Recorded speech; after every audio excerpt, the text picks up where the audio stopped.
As a realtor, one of the top questions I get from folks is, hey, Jason, will housing prices ever come down to earth? Will we actually have a housing market crash? Should I just wait to purchase a house? Well, I tell them usually the same thing, which is you have to look at supply and demand. And you have to look at supply and demand in your specific marketplace. But today, we're just going to take a temperature check of supply and demand in the United States when it comes to the housing market, because this, folks, drives the pricing. So supply and demand is pretty simple. Supply is the number of homes available to purchase at any one time in the market. And demand is the rate at which buyers are purchasing those homes. Pretty simple. We can see from Redfin that demand is actually way in the basement. It's in the toilet. So Redfin tracks home buyer demand. And they actually also not only include the rate at which homes are selling, but they look at how frequently people are touring homes, how much they're searching them, how much they're researching them on the internet, and just overall the interest in the home market from buyers. They also use how many people are actually applying for mortgages. So right now we're down 16% year over year, according to Redfin. You can see that here. And demand has been crushed throughout the entire year. So we know demand is really, really low. So why haven't prices actually crashed yet? Supply, my friends. Supply. So to find out what's happening with the supply side of the housing market, we're going to look at inventory. And to do that, I'm looking at Resi Club analytic data. They pull this from realtor.com raw data and put it in a nice chart for us to analyze. I cleaned it up too, but check this out. Amazing info. So one of the great things that Resi Club does, by the way, the link is in my description below to become a member of the Resi Club analytic email system. They will send you emails about the housing market, about statistics. And if you're a pro member, you can get data just like this and analyze it like I do. It's pretty cool. And they actually analyze it for the top like 800 markets in the US. So we're going to look first at active listings. In other words, the houses that are available to purchase right now. This is going to give us a hint as to what's happening with supply. So we know demand's crushed. So what's happening with supply? Well, if you think about right now and you look all the way back to last year, we're actually up 36% in active listings right now. So our 1 year change is 36%. So we have 36% more homes for sale. That's a good thing. We need that inventory. But go back a few more years and the picture is not near as bright. In fact, if you look at a 5 year change, we're down 31%. So before the pandemic compared to right now we have 31% less homes available to purchase in the United States. Obviously, real estate's hyperlocal, but overall, 31% less active listings. Now we are up 36% year over year, like I just said, but look at the 1 month change, up just 6% month over month. And if I look at the top 100 metros in the United States, we actually are at 82 out of 100 have less inventory, active listings than before the pandemic. Only 18 have more, 18 out of the top 100. So most of the US still has a large dearth of active inventory compared to pre-pandemic. Now, the next thing we're going to look at is new listings, because new listings will drive active listings. You have to have a new listing before you have an active listing, right? The new listings when someone actually puts their house on the market for sale. So again, let's start with year over year. We're actually up 6.27% year over year in new listings. That's it, just 6.27%.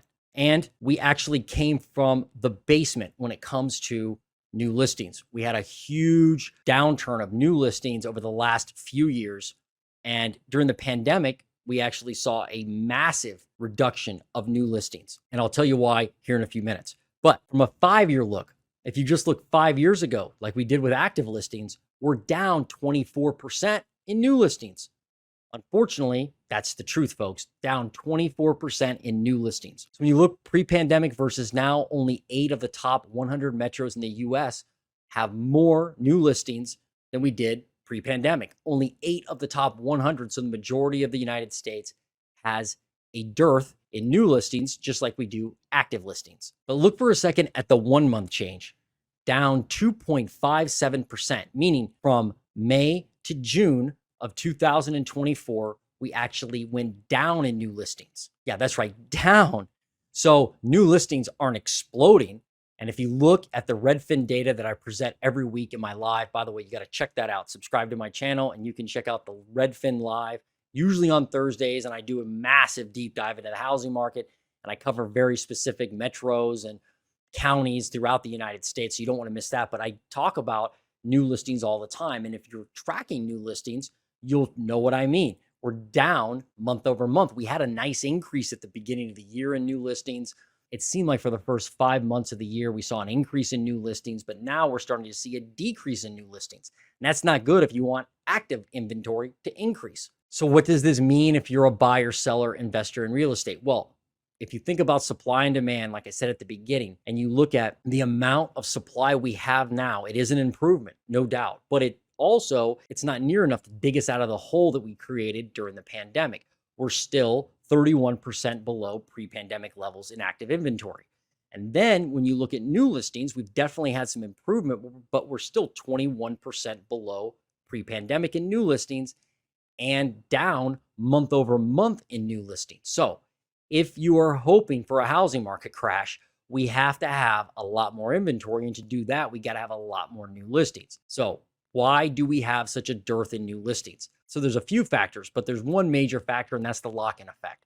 Basically, people who have ultra low interest rates and lower house values and prices when they purchased them years ago do not want to give those up, spend a lot more money on a house and a lot more money on an interest rate and a payment. So people are locked into their current home. So we're not really getting any help from the new listings. I mean, we're getting a little, but we need a heck of a lot more. We need those new listings to spike up significantly, and we need demand to stay where it is or get worse for active inventory to increase and prices to really come down or even crash. And some say we may actually get more inventory very soon if and when interest rates start to come down, people will decide to list their house. And I've heard this theory that we're going to have an explosion of supply and all of a sudden there's going to be hundreds of thousands of houses on the market, maybe 1 million houses. Who knows what people think there. But when you really look at that and think, well, what happens when somebody sells their house? Like if I have to sell my current house, what am I going to do? Well, I'm either going to rent a place or I'm going to buy another house. In fact, 80%, 70 to 80% of sellers rebuy something.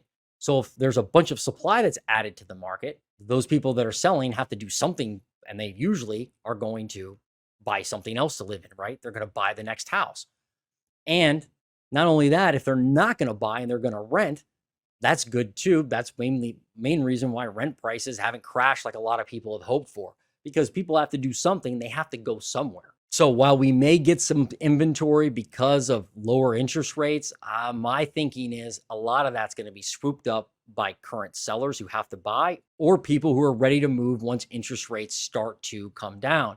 In either case, I would not look for that to add a massive amount of inventory that's going to crash prices. But at least that's my opinion. And if you want to keep your finger on the pulse of new listings, active listings, days on market, what's happening with inventory, are we headed for a crash? Subscribe to my channel and join me on my lives, usually on Thursdays, where I take a deep dive into the housing market. Here's the latest Redfin live I did just last week. Check it out now.